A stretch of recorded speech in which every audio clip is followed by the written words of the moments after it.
ಯೋಂತಃ ಪ್ರವಿಶ್ಯ ಮಮ ವಾಚಮಿಮಾಂ ಪ್ರಸುಪ್ತಾಂ ಸಂಜೀವಯತ್ಯಖಿಲಶಕ್ತಿಧರಸ್ವಧಾಮ್ನ ಅನ್ಯಾಂಶ್ಚ ಹಸ್ತಚರಣಶ್ರವಣತ್ವಗಾದೀನ್ ಪ್ರಾಣಾನ್ನಮೋ ಭಗವತೆ ಪುರುಷಾಯ ತುಭ್ಯಂ.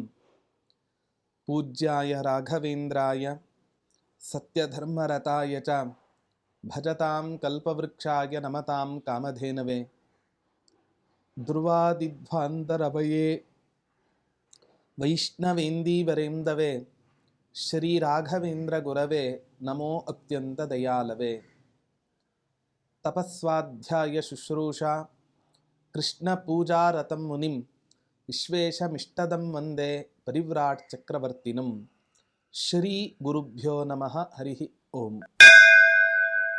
ರಾಯರ ಸಹಸ್ರನಾಮ ಚಿಂತನೆಯಲ್ಲಿ ಇವತ್ತಿನ ದಿನ ಓಂ ಭಗವದ್ಭಕ್ತ ವಿದ್ವೇಷ್ಟು ಸದ್ಯ ಪ್ರತ್ಯಕ್ಷ ಬಂಧಕೃತೆ ನಮಃ. ಎಂಥ ವಿಚಿತ್ರವಾದ ಪ್ರಪಂಚ ಇದು ಅಂತ ಹೇಳಿದ್ರೆ, ಯಾವ ಈ ಪ್ರಪಂಚವನ್ನ ಭಗವಂತ ಸೃಷ್ಟಿ ಮಾಡಿದ್ದಾನೋ ಇಂಥ ಸೃಷ್ಟಿ ಮಾಡಿದ ಪ್ರಪಂಚದಲ್ಲಿ ಕೇವಲ ಭಗವದ್ಭಕ್ತರ ಮಾತ್ರ ಇದ್ದಾರೆ ಅಂತ ಅನ್ಕೊಳ್ಳಿಕ್ಕೆ ಹೋಗ್ಬಾರ್ದು. ಭಗವಂತನ ದ್ವೇಷಿಗಳೂ ಕೂಡ ಭಗವದ್ಭಕ್ತರಿಗಿಂತಲೂ ಕೂಡ ಜಾಸ್ತಿ ಇದ್ದಾರೆ. ಅವರು ಕೂಡ ಭಗವಂತನಿಂದಲೇ ಹುಟ್ಟಿದವರು, ಆದರೆ ಪರಮಾತ್ಮನ ಮಾತನ್ನು ಅವರು ಕೇಳವರಲ್ಲ. ಹಾಗಾಗಿ ನಾವು ಇವತ್ತಿನ ದಿನ ಭಗವದ್ಭಕ್ತರಾದ ನಾವು ಭಗವಂತನ ದ್ವೇಷವನ್ನ ಯಾವತ್ತೂ ಕೂಡ ನಾವು ಮಾಡ್ಲಿಕ್ಕೆ ಹೋಗ್ಬಾರ್ದು. ಸಹಜವಾಗಿಯೇ ಟೀಕಾಕೃತ್ಪಾದರ ನ್ಯಾಯಸುಧಾ ಗ್ರಂಥದಲ್ಲಿ ಒಂದು ಮಾತನ್ನು ಹೇಳ್ತಾರೆ, ನಹಿ ಲೋಕೆ ಸ್ವದೋಷ ಜ್ಞಾತರಿ ಪ್ರೀತಿ ದೃಷ್ಟ. ಯಾರು ತನ್ನ ದೋಷವನ್ನ ತಿಳಿದು ಮಾತನಾಡ್ತಾ ಇರ್ತಾರೆ ಅವರಲ್ಲಿ ಪ್ರೀತಿಯನ್ನು ಸಹಜವಾಗಿ ಹುಟ್ಟಲಿಕ್ಕೆ ಸಾಧ್ಯವೇ ಇಲ್ಲ. ಹಾಗಾಗಿ ದೋಷ ಇದ್ದವರಲ್ಲೇ ದೋಷವನ್ನ ಹೇಳಿದಾಗ ದೋಷ ಹೇಳಿದವರ ಮೇಲೆ ಪ್ರೀತಿ ಹುಟ್ಟಲ್ಲ ಅಂತ ಹೇಳಿದ್ರೆ, ಯಾರಲ್ಲಿ ದೋಷವೇ ಇಲ್ಲವೋ ಅಂಥ ಭಗವಂತನ ವಿಷಯದಲ್ಲಿ ನಾವು ದ್ವೇಷವನ್ನ ಮಾಡಿದ್ವಿ ಅಂತ ಆದ್ರೆ ಹೇಗೆ ತಾನೇ ಆ ಪರಮಾತ್ಮ ನಮ್ಮನ್ನು ಅನುಗ್ರಹಿಸಲಿಕ್ಕೆ ಸಾಧ್ಯ?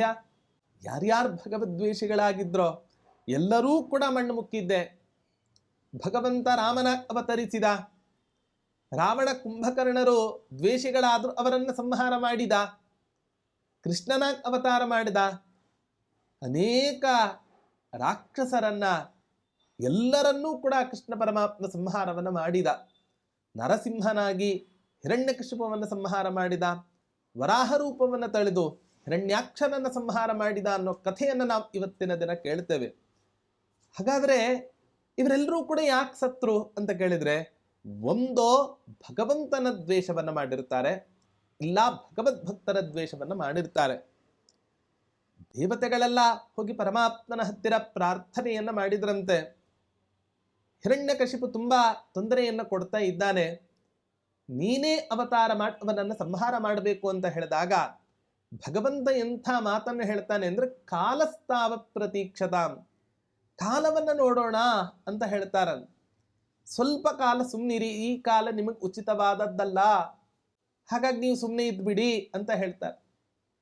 ಹಾಗಾದ್ರೆ ಏನು? ಪ್ರಹ್ಲಾದಾಯ ಯದಾ ದೃಕ್ಕೆ, ನನ್ನ ಭಕ್ತನಾದಂಥ ಪ್ರಹ್ಲಾದನ ವಿಷಯದಲ್ಲಿ ಯಾವಾಗ ಈ ದುಷ್ಟನಾದ ಹಿರಣ್ಯಕಶಿಪು ದ್ವೇಷವನ್ನ ಮಾಡ್ತಾನೋ ಆ ಸಂದರ್ಭದಲ್ಲಿ ಅವನನ್ನು ನಾನು ಸಂಹಾರ ಮಾಡ್ತೇನೆ ಅಂತ ಭಗವಂತ ಕೊಟ್ಟಂತಹ ವರ.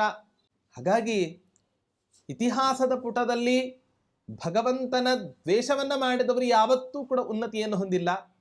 ಅಷ್ಟೇ ಅಲ್ಲ, ಭಗವದ್ಭಕ್ತರ ದ್ವೇಷವನ್ನ ಮಾಡಿದವರು ಕೂಡ ಯಾವತ್ತೂ ಕೂಡ ಉನ್ನತಿಯನ್ನು ಹೊಂದಿಲ್ಲ. ಹೀಗೆ ಇದರಿಂದ ನಾವು ಏನು ತಿಳ್ಕೋಬೇಕು ಅಂತ ಹೇಳಿದ್ರೆ, ದ್ವೇಷವು ಯಾವತ್ತೂ ಕೂಡ ಕಾರ್ಯವನ್ನು ಸಾಧನೆ ಮಾಡಿಕೊಡ್ಲಿಕ್ಕೆ ಸಮರ್ಥ ಆಗೋದಿಲ್ಲ, ಕೆಲಸವನ್ನು ಮಾಡಿಕೊಡ್ಲಿಕ್ಕೆ ಸಮರ್ಥ ಆಗೋದಿಲ್ಲ. ದ್ವೇಷದಿಂದ ಇನ್ನಷ್ಟು ದ್ವೇಷ ಜಾಸ್ತಿ ಆಗಬಹುದು. ಉರಿಯೋ ಬೆಂಕಿಗೆ ತುಪ್ಪ ಹಾಕಿದ್ರೆ ಇನ್ನೂ ಆ ಬೆಂಕಿ ಉರಿಯುತ್ತೆ ಹೊರತು ಅದೇನು ಕೂಡ ಶಾಂತ ಆಗಲ್ಲ. ಹಾಗಾಗಿ ದ್ವೇಷದಿಂದ ಏನನ್ನೂ ಕಿತ್ತಿಕೊಳ್ಳಲಿಕ್ಕೆ ಸಾಧ್ಯ ಇಲ್ಲ, ಏನನ್ನೂ ಮಾಡ್ಲಿಕ್ಕೆ ಸಾಧ್ಯ ಇಲ್ಲ.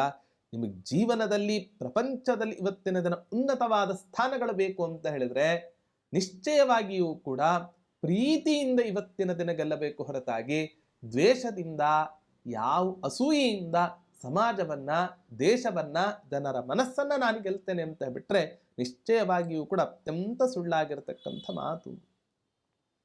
ಆದರೆ ಯಾರು ಇಂಥ ಭಗವದ್ಭಕ್ತರ ದ್ವೇಷವನ್ನು ಮಾಡುತ್ತಾರೋ ರಾಯರು ಹೇಳ್ತಾರೆ, ಅಂಥ ಭಗವಂತನ ದ್ವೇಷವನ್ನು ಮಾಡತಕ್ಕಂಥವರಿಗೆ ಬದುಕಿದ್ದಾಗಲೇ ದೊಡ್ಡ ಶಿಕ್ಷೆಯನ್ನು ಕೊಡ್ತಾರಂತೆ ರಾಘವೇಂದ್ರ ತೀರ್ಥರು.